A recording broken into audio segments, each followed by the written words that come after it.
श्री राम पर जब भी आप कोई फिल्म बनाएं, कोशिश कीजिए कि उसे तिलिस्म से दूर रखें, बड़े-बड़े चमत्कारों से दूर रखें, क्योंकि उन्होंने अपने जीवन को ना बहुत सादगी के साथ जिया है। और मानव रूपी जीवन में हम जिस तरह के संघर्षों से गुजरते हैं, श्री राम भी पत्नी के वियोग में रोए हैं। श्री राम ने भी एक तीर चलाकर किसी समंदर को सुखाया भी नहीं और उस पर पुल भी नहीं बांधा।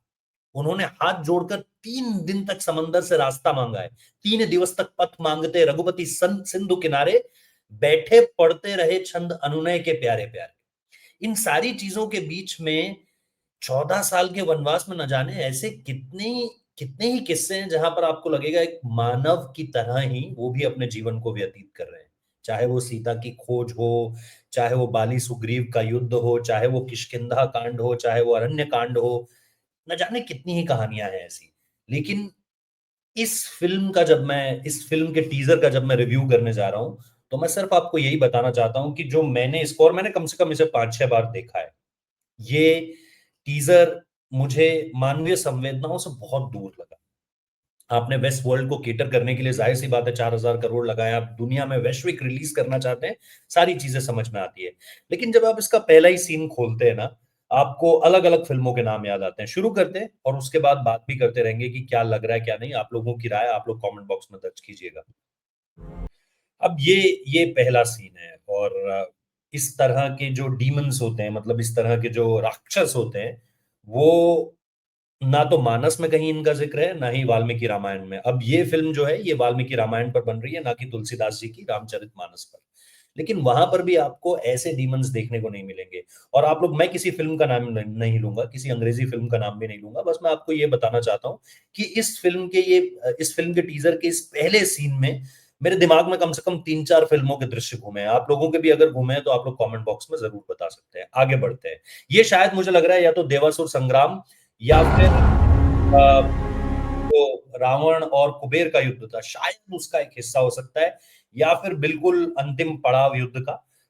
बाकी आप लोग, जैसा मैंने कहा, वो बता सकते हैं। अच्छा, ये एक जो लाइन आई है, whenever the world descends into chaos, शायद वही ये लिखना चाह रहे हैं। इसमें जो मुझे एक चीज समझ में आई कि अगर आप श्रीमद् भागवत की तरफ जाओगे तो वहां पर जैसा लिखा आता है, यदा यदा ही धर्मस्य, तो उसी का मुझे ये इंग्लिश ट्रांसलेशन लगा, जो यहाँ से चीजें आगे बढ़ रही हैं। अब ये पहली झलकी है, इट्स नॉट बैड, मतलब जबरदस्ती मैं यहाँ पर किन्हीं हर चीज को खराब बोलूं उस वजह से मैं यहाँ पर नहीं बैठा हुआ हूँ। ठीक है, आपने सीजीआई, वीएफएक्स, लोग एआई भी बोल रहे हैं, एआई बोलना थोड़ा सा ज्यादा हो गया मेरे हिसाब से। बट जो आपने प्रयोग किया है बढ़िया है। यहाँ पर आपने दिखा रखा है एक, मतलब एक पहला पहला इमेज आपने स्टैब्लिश करने की कोशिश की है, जिसपे, मतलब मैं कोई टेक्निकलिटी का कोई मास्टर नहीं हूँ, लेकिन जितनी पुराणों को पढ़कर या अ, जितना भी ज्ञान वहां से अर्जित किया है, या जितना अपना अनुभव है, उन सारी चीजों को देखकर ही मैं आपको यहाँ पर बता रहा हूँ। बट इस सीन से मुझे कोई दिक्कत नहीं है। अब ये सीन है, अब ये तो पूरा का पूरा, मतलब जिसे आप बोलो सीजीआई, वीएफएक्स, जो भी इसको कहा जाता है। बट यहाँ पर मेरा वही सवाल है कि क्या हम इस तरह की चीजों को भी रिक्रिएट नहीं कर सकते? क्या हम इतने ज्यादा अधीन हो चुके हैं वीएफएक्स के, सीजीआई के, कि हम एक साधारण सा दृश्य, जिसमें श्री राम का आपने बैक शॉट ले रखा है कि वो प्रजा के बीच से निकल कर जा रहे हैं, प्रजा उनके ऊपर पुष्प वर्षा कर रही है, और उन सारी चीजों के बीच में अगर आप इस शॉट को देखोगे तो आपको यही देखकर लगेगा कि ये, और देखकर क्या लगेगा, अगेन जो मैं आपको बता रहा था कि इस तरह के डीमंस जो है ना, ये कि खाल खराब हो रखी है स्किन, ये आपको बाहर की फिल्मों में देखने को मिलती है चीजें। और ये जो स्टंट, मतलब श्री राम के साथ आपने जोड़ा है, एक्रोबेट कहीं ना कहीं है, ये भी बहुत हाल के समय में आप देख रहे हो कि आजकल पिछले 10 सालों में आपने देखा है कि इस तरह के एक्शन सीक्वेंस जो है वो बहुत ज्यादा यूज हो रहे हैं। अगेन, बाहर की फिल्मों में भी, हमारी फिल्मों में भी इस तरह के एक्शन सीक्वेंसेस यूज हुए हैं। तो ठीक है, आप इस तरीके से दर्शाना चाहते हैं ये अरण्य कांड का, जो आप जंगल देखोगे, आप बोलोगे पेड़ इतने बड़े बड़े, उस समय का जीवन इसी तरीके से था। तो बैकड्रॉप बहुत अच्छे तरीके से समझ में आता है। लेकिन ये अगेन वही कि जो आपने राक्षस दिखाए हुए हैं, आपने जो दानव दिखाए हुए हैं, ये हमारे ग्रंथों में, हमारी किताबों में, हमारे पुराणों में इस तरह के राक्षसों का जिक्र नहीं है। तो आपने क्रिएटिव लिबर्टी ली, क्योंकि जाहिर सी बात है, जैसा मैंने कहा कि आप वेस्ट वर्ल्ड में इसको ले जाना चाहते हो और पूरी दुनिया को दिखाना चाहते हो। वो हमारे अपने जो दानव जिस तरीके से प्रस्तुत किए गए हैं, चाहे मानस में, चाहे वाल्मीकि रामायण में, वहां से भी आप उनका कैरेक्टराइजेशन उठा सकते थे। मतलब कुंभकर्ण से अलग आपको क्या मिलेगा, या मारीच से अलग आपको क्या मिलेगा, ताड़का से अलग आपको क्या मिलेगा। ताड़का का आगे एक सीन है जो मुझे तो समझ में आ रहा है। बाकी थोड़ा सा इसको और आगे देखते हैं, बट मैं इस चीज से थोड़ा सा नाखुश हूं कि ठीक है, एक्रोबैटिक एक मूव है श्री राम का, उससे कोई दिक्कत नहीं है। बट बैकड्रॉप भी आपने ठीक ठाक यूज कर रखा है, बट डीमंस से मुझे थोड़ी सी दिक्कत है। ये शायद आपने वेस्ट वर्ल्ड की तरफ उनको समझाने के लिए बनाया गया है, बट वो हमारे चरित्र कैरेक्टर्स भी हो सकते थे।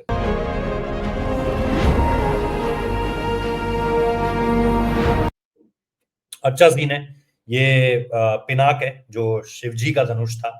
और जब माता सीता को जो है राजा दशरथ एक तरीके से शर्त ही रखते हैं उस समय के हिसाब से, अगर आज की भाषा में कहूं कि ये एक चैलेंज है रादर देन कि है किसी में दम है आकर उठाए इस पिनाक धनुष को, जिसको माता सीता ने बहुत छोटी उम्र में ना एक हाथ से ही उठा दिया था। और उसके बाद यहाँ पर मौजूद तमाम राजा जो है जो राजकुमार होते हैं वो नहीं उठा पाते हैं, बट मर्यादा पुरुषोत्तम श्री राम शिव जी का ये पिनाक धनुष उठा लेते हैं। इस पे प्रत्यंचा चढ़ाते हैं, प्रत्यंचा चढ़ाते वक्त वो टूट जाता है। विश्वामित्र बोल रहा हूँ, विश्वामित्र के साथ तो वो यहाँ पर आए होते हैं, परशुराम जी आते हैं, और फिर देखते हैं कहानी किस तरीके से आगे जाती है। बट ये एक अच्छा अच्छा दृश्य है। अब अगेन ये सीन भी यार, सीजीआई वीएफएक्स हमारे हिंदुस्तान में इतनी जगह, भारत में अलग अलग हिस्सों में, मतलब आप छत्तीसगढ़ चले जाइए, आप मध्य प्रदेश चले जाइए, आप उत्तराखंड आ जाइए, हिमाचल चले जाइए, जम्मू कश्मीर चले जाइए, साउथ में आप कहीं पर चले जाइए, इतनी जगह इस तरह के नजारे आपको मिल जाएंगे जहां पर आपको इतने खूबसूरत झरने मिलेंगे। तो हर सीन पे सीजीआई वीएफएक्स, ये मतलब बहुत डिसअपॉइंटिंग लगा मुझे कि हर एक चीज को क्रिएट करने के लिए आप शरण ले रहे हो जी, कुछ क्रिएट कर दो, कुछ आर्टिफिशियल सा क्रिएट कर दो, लाइट बढ़िया पड़े, ग्रीनरी दिखे, वाटरफॉल हो, और वहां पे मर्यादा पुरुषोत्तम खड़े हो। तो वो मुझे थोड़ा ज्यादा लगा, ओवर लगा मुझे इस चीज का इस्तेमाल। अरे, ये तो हम ऐड पे आ गए, तो थोड़ा सा देखते हैं, यहाँ थे हम। अब ये है, ये बढ़िया तरीके से पेश कर रखा है। मतलब ये वल्कल वस्त्र उन्होंने धारण कर लिए हैं। वल्कल मतलब जब आप वन की तरफ निकल रहे हैं, और वन की तरफ जाते हुए आप राजा दशरथ के पास एक आखिरी बार जब जा रहे हैं, ये वो नजारा लग रहा है। तो अच्छी लाइटिंग है।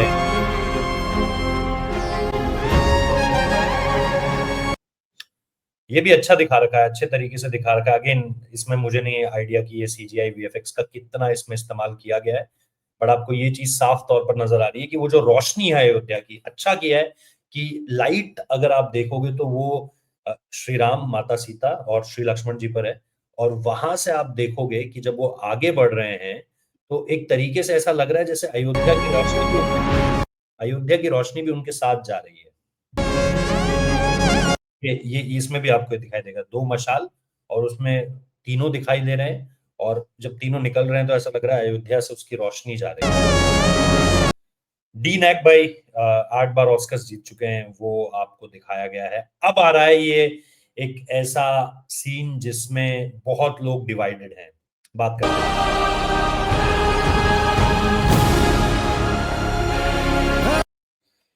अब ये है तस्वीर श्री राम की। ये पहली बार है जब आपको वो पूरा का पूरा रूप दिखाई देता है।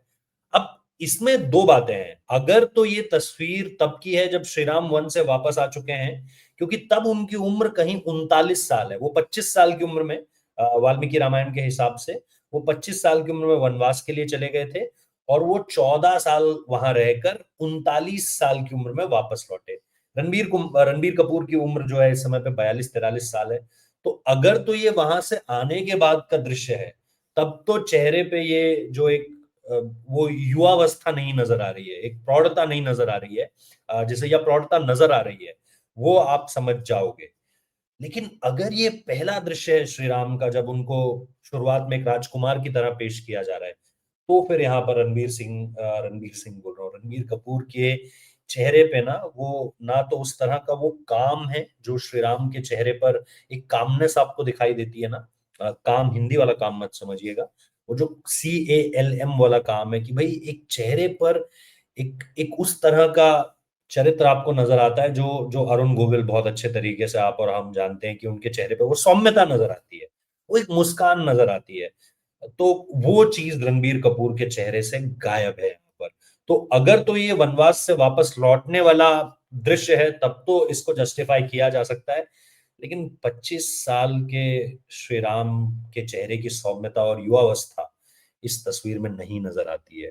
तो और कोई ऐसा वाव वाली फीलिंग नहीं आई, या मेस्मराइज्ड वाली फीलिंग नहीं आई कि मंत्रमुग्ध हो गए हों हम, स्पेल बाउंडिंग वाली फीलिंग नहीं आई इस तस्वीर को देखने के बाद। यहाँ पर पहली बार आपको वो ए आर रहमान का म्यूजिक भी पीछे से निकलता हुआ दिखाई दे रहा है कि भाई बढ़िया तरीके से एक ये भी ये अच्छा, ये मुझे अच्छा एक उनका एक्सप्रेशन जो है वो बड़ा की लगा यहाँ पर। शायद राजा दशरथ को भूल कर जा रहे हैं कि बस एक आखिरी बार उनसे मिलकर जा रहे हैं, तो एक्सप्रेशंस काफी बढ़िया हैं यहाँ पर इस दृश्य में। ये शायद तब है जब उनको राजा दशरथ की मृत्यु की खबर जो है वो लग चुकी है, और उसके बाद जाहिर सी बात है उनकी अस्थि अस्थि विसर्जन जो है वो हो सकता है। एक और चीज से आप इसको जोड़ सकते हो, जो शायद जटायु का अस्थि विसर्जन हो, क्योंकि वो भी अंतिम संस्कार जटायु का भी श्री राम ने किया था, तो वो भी ये हो सकता है। बट मुझे ये लग रहा है जंगल का दृश्य देखकर ये लग रहा है कि ये राजा दशरथ का ही अस्थि विसर्जन है। अब ये देखो ये कितना खराब, मतलब इतना तो मैं भी जानता हूँ कि ऐसा लग रहा है जैसे ये रेंडर आउट होने से पहले ही जो है हमको और आपको दिखा दिया गया है कि यार जल्दी से कुछ पेश करना है, कुछ बढ़िया है तो दिखा दो। और इस पर हालांकि और काम होगा, अभी जो आपको हमें दिखाया गया है इस पर अभी तो सिर्फ दिखाने के लिए दिखाया गया है, अभी तो दिवाली तक का वक्त बाकी है, तो अभी चीजें और ज्यादा प्रोसेस होंगी। बट यहाँ पर तो मतलब हद ही हो गई है, मतलब इतना खराब, ये सबसे खराब। अच्छा, ये अब वो ताड़का वाला, क्योंकि फेमिनिन फील भी आ रहा है पीछे जो डीमन है उसको देखकर, तो वो ताड़का लग रही है। और प्लस श्री राम के जो वस्त्र हैं यहाँ पर, ये वही वस्त्र हैं, जब ऐसा लग रहा है क्योंकि इनमें वल्कल वस्त्र नहीं पहने हुए उन्होंने, राजकुमार वाले वस्त्र हैं। तो ये तब है जब विश्वामित्र जी उनको अपने यज्ञ की रक्षा के लिए लेकर जाते हैं, तो वहां पर ये मुझे लग रहा है कि ये ताड़का, और ताड़का को देखकर फिर भी उतना ज्यादा दिक्कत नहीं हो रही है जितनी बाकी डीमंस को देखकर हुई।